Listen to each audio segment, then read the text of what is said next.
আমি রুমের ভিতরে ঢুকে কি দেখি জানেন?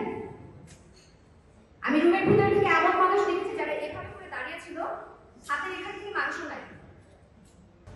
আমরা আই উইটনেস টেস্টিমনি দিচ্ছি, আমরা এর কাছে শুনছি, ওর কাছে শুনছি, অমুক বলছে, ইন্ডিয়ান আসছিল, এই ইউনিফর্ম পরা ছিল, কিচ্ছু না। ইন্ডিয়া করাতে পারে, শেখ হাসিনা অর্ডার দিতে পারে, এক্সিকিউট কারা করছিল সেখানে। আর যারা এই ধরনের কথা, যারা এই ধরনের উগ্রতা উল্লাস করছিল, তাদের মোটিভেশনটা কি ছিল? যারা আজকে বাবাকে বুকে জড়িয়ে ধরতে পারছে 7 বছর পরে, তারা কিভাবে ভিকটিম হয়? আমার বাবাকে 32 জনের একটা গণকবরে খুঁজে পাওয়া গিয়েছিল 2 দিন পরে, তার মৃত্যুর 2 দিন পর। আমার বাবার মুখে আমি পানি দিতে পারি না।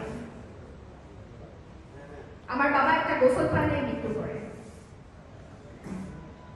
এখন আমার শুনতে হয় যে আমার চেয়ে আরো অনেক কষ্টে আছে যারা এখন তাদের বাবাকে ফুল দিয়ে বরণ করে দিচ্ছে, তারা এখন ভিকটিম।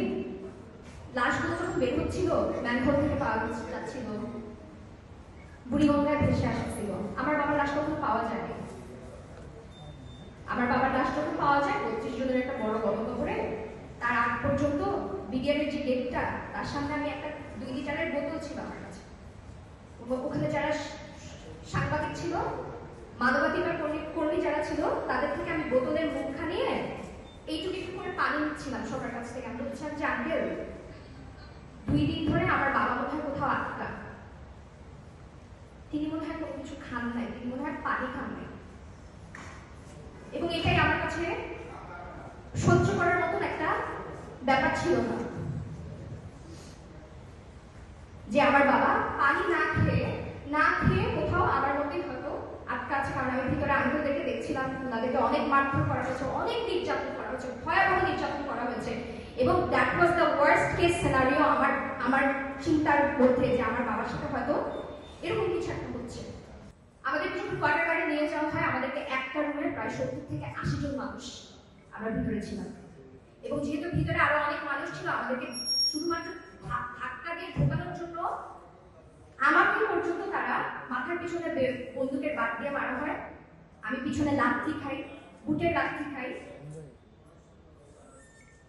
আমার সাথে আমার দাদা যিনি ছিলেন বয়স্ক ব্যক্তি, ওনাকে লাথি মারা হয়।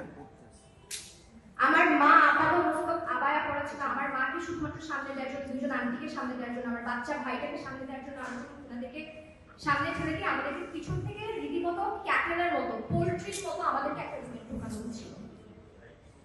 আমি রুমের ভিতরে ঢুকে কি দেখি জানেন? আমি রুমের ভিতরে ঢুকে এমন মানুষ দেখেছি যারা এভাবে করে দাঁড়িয়ে ছিল, হাতের এখান থেকে মাংস নাই, রক্ত পড়ছে, এলো পাতারি তারা বেলুন দিয়ে খুঁচিয়েছে। আমার পাশে একজন আঙ্কেল ছিলেন, আমি একটু লড়লে উনি হঠাৎ করে বিরক্ত হতেন। আমি চিন্তা করতেছি যে আমরা কেউ এখানে দাঁড়াতে পারি না, বসতে পারি না, আমি লড়লে উনি বিরক্ত হচ্ছে কেন? আমি যখন সরে গেলাম তখন আমি দেখলাম যে আমি এক ফুল রক্তের মধ্যে বসে আছি। উনি একজন অফিসার না, কেউ না, উনি একজন অফিসারের পাশে একজন গেস্ট হিসেবে আসছেন। তাদেরকে আপনারা নিরপরাধ করছেন? তারা 5 মিনিট পর পর এসে আমাদেরকে খুন করার হুমকি ধামকি দিচ্ছিল।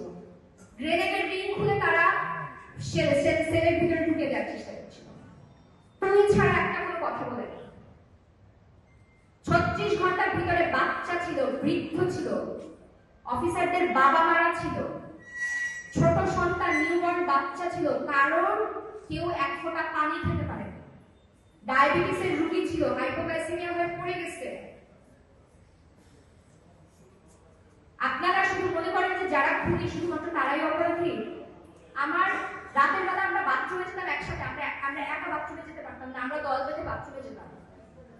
রাতে যখন আমি বাথরুমে যাই, আমার 6 বছরের ভাই, আমার ছোট একটা ভাই, ও বাইরে দাঁড়িয়ে ছিল, ওকে তখন সেখানকার জওয়ান বন্দুক বের করে, গুলি বের করে বলে, দেখ এটা চিনিস, এটা চিনস, তোর বাপরে মাইয়া ফেলেছে, তোরে এটাকে মারবো। আপনি শুধু একবার চিন্তা করে দেখেন, একটা 6 বছরের ছোট একটা বাচ্চা। আমি তখন বাথরুম থেকে তাড়াহুড়ো করে আমরা বের হয়ে আমরা আবার সেরে চলে যাই। 36 ঘন্টা আমরা এভাবে করেছিলাম। তারা বলে, তোদেরকে আজকে খাইতে দিব না, আমরা আজকে ফিল্ড বেসে রান্না করবো, আজকে খাবো, তোরা দেখবি। নিরপরাধ, নিরীহ